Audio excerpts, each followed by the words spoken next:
Hello guys, welcome back to my channel. So I am back with MasterCadre Paper Science that was held in June 2021. So we are done with first 31st questions, right? Now it's time to solve 32nd question. But before that, please subscribe to my channel and like all the videos. Now the question 32nd says potassium crystallizes with a body-centered cubic lattice and has a density of 0.856 into 10 raised to power 3 kg meter cube per meter cube. The length of the side of unit cell in picometer is what? So let's do this.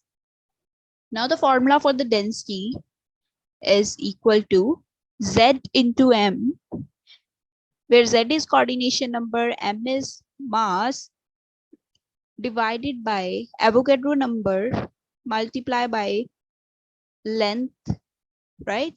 And if you are converting the density in centimeter cube, then you have to multiply this with 10 raised to power minus 30.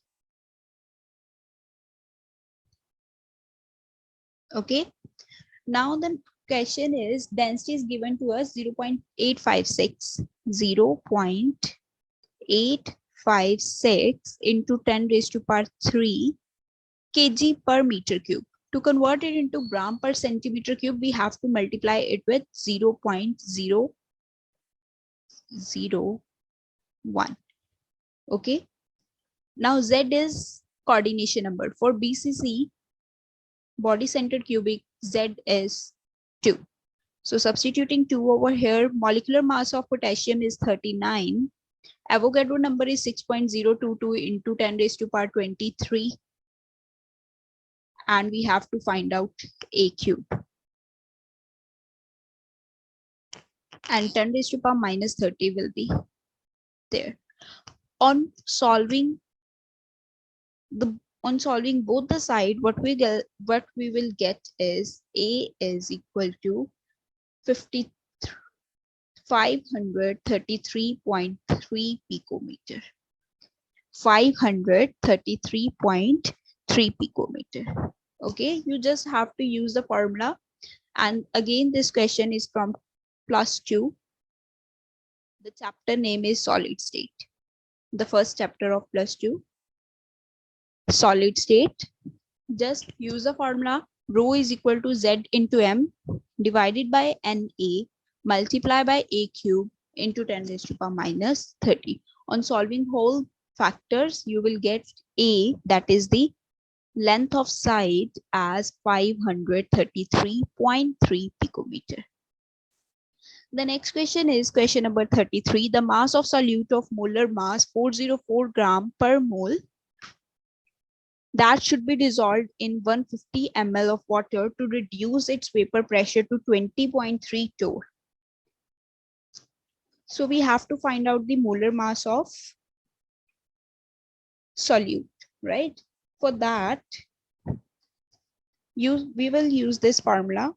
Write down P naught minus PS divided by P naught is equal to WA by MA, WB by MB, where A represents solute and B represents solvent. Now, over here, the solvent is water, right? But volume is given to us. What is given to us? Volume, but we need mass. So for calculating the mass of volume, what we will do is you will use the formula density is equal to mass over volume. Now density of water is known to us, that is 1, right? We have to find out mass. Volume is what? 150. So mass comes out to be 150 grams. Mass is 150 grams. Now we are going to substitute all these values in our formula to find out the final answer. Let's substitute. It will be 23.75 minus 20.3 divided by 23.75. 3 should be there, right?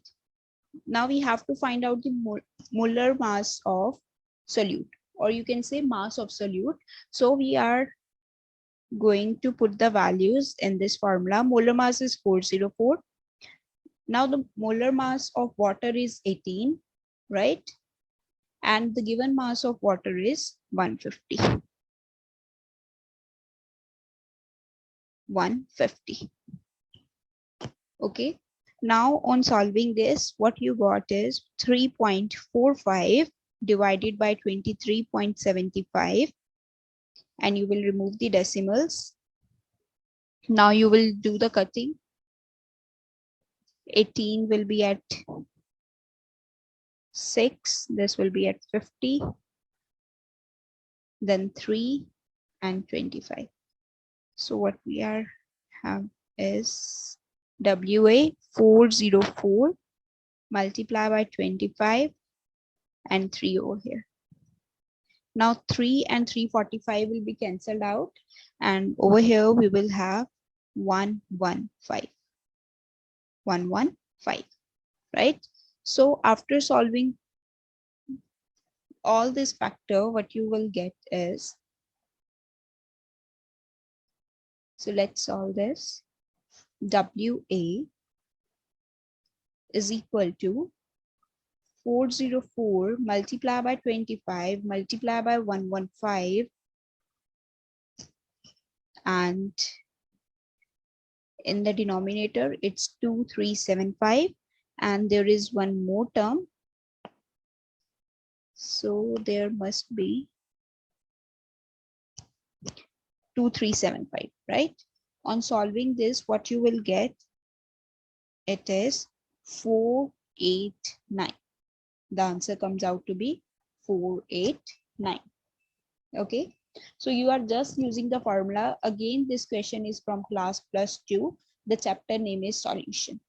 Second chapter, solutions.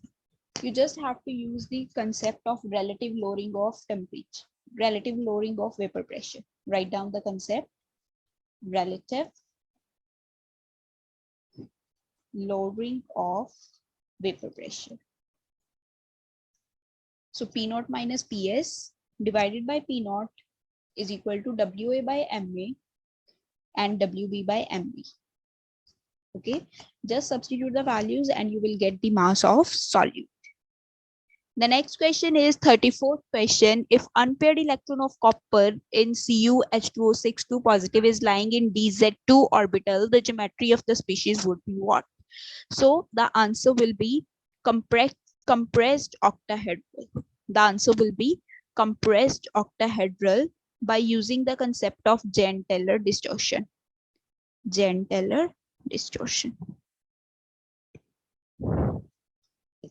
I will surely make a video on Jahn-Teller distortion. Okay, so we will discuss the whole concept over there because it's quite lengthy topic and one of the very important topic. So the answer is compressed octahedral.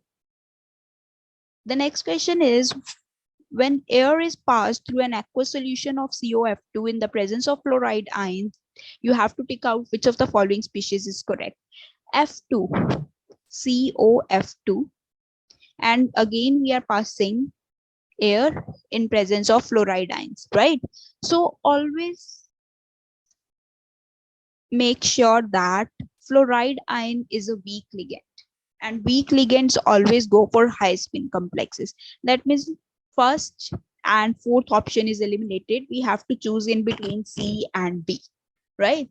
So over here, what we will get is cobalt in +3 oxidation state, and over here you will get cobalt in +2 oxidation state, and this state is stable. So the correct answer is option number C. For 35, the answer is C. The next question is, in diamagnetic complex species thallium oxalate 4 N negative, the value of N should be what? Now we are going to write down the configuration of our central metal atom. So Rn, that is radon, 6D2 and 7S2. There are 4 oxalate ions. What are oxalate ions? COO negative. This is the structure of oxalate ion. You can clearly see one oxalate ion has two binding sites. That means the hapticity is 2. If one oxalate is having 2 binding sites, then 4 oxalates will have how many binding sites? Then the 4 oxalate will have 8, right? So let us consider the oxidation state of our central atom is X. Now 4 into -2 is equal to -n, right? Now X is equal to X minus 8 is equal to -n. Now if you remove, suppose your central atom is in TH is in +2 oxidation state. Then we are having 62. That means outer 2 electrons are removed, right? If it is in 3 positive, that means it will be 61. If 5, that means you are disturbing the nearest noble gas configuration, which is not at all possible. So this one is wrong. And if you remove 4, what you get is stable configuration. So that is why it is clear the X will be 4. Now 4 minus 8 minus 4, which is equal to -n. So n comes out to be 4.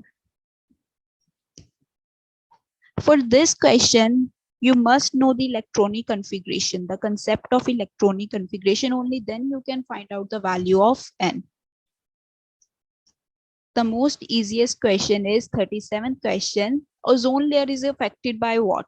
Chlorofluorocarbons, oxides of nitrogen, halogens, or all of the 3 above. So the correct answer is option number 3, because all of them are affecting our ozone layer, right? So the next question is, to silver chloride excess, ammonia was added. Now the next question is, to silver chloride excess, ammonia was added.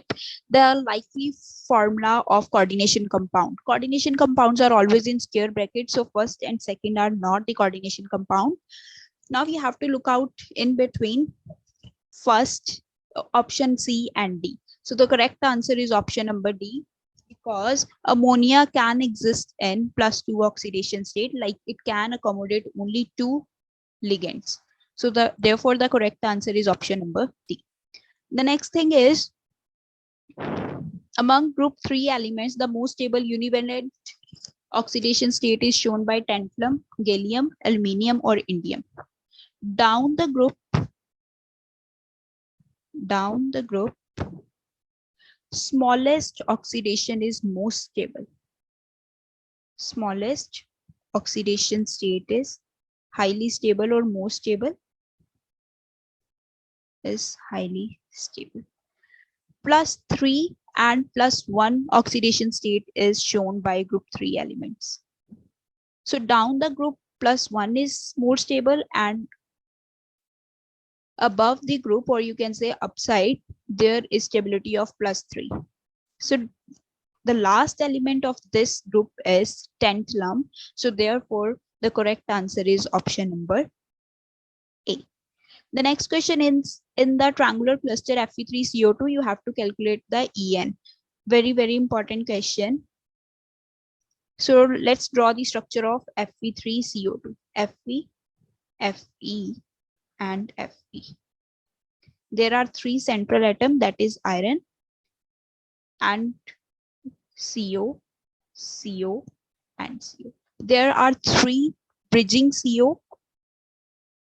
Now CO, CO, CO, CO, CO, that is carbonyl group, carbonyl group. You can write it as CO, CO, CO, CO, and 2 more. So we are having 3 Fe, that is 3 iron, and 12 cobalt, carbonyl group, right? So now we have to find out the effective atomic number of each central metal atom. For Fe, we are having how many electrons? The configuration is, what is the atomic number of iron? That is 26. That means there are 26 electrons. How many metal-metal bonds are present? 1, 2, right? So therefore, we are going to add 2 more over here. How many CO are there? 1, 2, 3. These are terminal CO, and terminal CO contribute, one terminal CO contribute 2, then 3 terminal CO will contribute 6. So 6 more. Now there are 2 bridging CO. 2 bridging CO means what? They will contribute 1, 1. Bridging CO contribute 1, and there are 2 bridging CO, right? So they will contribute 2. So now add 2 more. So 6 plus 2, 8, 8 plus 6, 14, 14 plus 2, 16. So the correct answer is option number D, that is 36. Very important concept, EAN rule or effective atomic number rule. The next question is zinc ores, that is mainly ZNS, when roasted in air form one of the following product, take the most likely one. Roasting means burning in presence of oxygen. So Zn and S, they both will oxidize to form ZNO, that is zinc oxide and sulfur dioxide. Okay, that is option number B is correct answer. Now moving to the next one, that is 42nd, which is the correct statement among the following. H2 reacts slowly with chlorine, D2 reacts faster with chlorine, then H2 react faster, and both react equally. So we have to choose between. Correct answer for 42nd is C. Why C? Because H2 has lower activation energy. H2 has lower activation energy than D2. This question is from chemical kinetics. So therefore the correct answer is option number C. The next question is, what is the formula for plaster of Paris? Very, very important question. So it is CaSO4 dot half molecule of water. Now what is half? That is 0.5. So in the first option, we are observing 0.5. So therefore the correct answer is option number A. Now the next question is again very easy. Air is polluted by industrial effluents, pesticides, automobile exhaust, and all of the 3 above. So the correct answer is all of the 3 above. Next, 45th question says, in the IR spectrum of SO2, which of the following statement is correct? So what is the structure of sulfur dioxide? So it shows 3 bands. For this question, you have to look out at the spectrum of various compounds. Okay. So the correct answer is option number C. The next is, oxygen is more strongly binded to what? Hemoglobin, myoglobin, both hemoglobin and myoglobin, and chlorophyll. So the correct answer is option number B. That is myoglobin. This question is from biophysical chemistry. Biophysical chemistry, or you can check it at +2 last chapter. The next question is, Bayer process is used in the extraction of, again very easy question, that is aluminium. The UV spectrum of formaldehyde. What is formaldehyde? HCOOH. Now we are having C double bond O as the functional group. It shows 2 prominent bands. See, there is a pi bond there. That means there is pi to pi transition. Pi to pi star transition. Moreover, there are non-bonding electrons. So therefore, N to pi star is also observed. Therefore, the correct answer is option number C. Now the next question is, the proton coupled 13C NMR of spectrum of ethanoic acid was recorded. So you have to tell which option is the correct one. CH3COOH. So it is CHH, C double bond O, O and H. Now this carbon is attached to how many hydrogens? 3 hydrogens. So 3 plus 1 is 4. So 4 means quartet. And this carbon is attached to how many hydrogens? 0. So 0 plus 1 is 1. So that means there will be a quartet as well as 1 singlet. That is option number C. The next question is 50th question. When chlorine is passed through propene at 400 degrees Celsius, chlorine passed through propene at 400 degrees Celsius, which of the following is formed? So the correct answer is allyl chloride. This reaction is known as allylic halogenation. Allylic halogenation. Again, +2 chapter is haloalkane haloarine. Haloalkane haloarine. Now, what is allylic position? CH2 double bond CH and CH2. This position is allylic, and over here there is addition of one Cl and HCl is removed. So this was our last question. So I hope all the questions are clear to you, and I hope you are enjoying this series of MasterCadre paper. So don't forget to share this video with your friends, and don't forget to subscribe my channel and like all the videos. Thank you.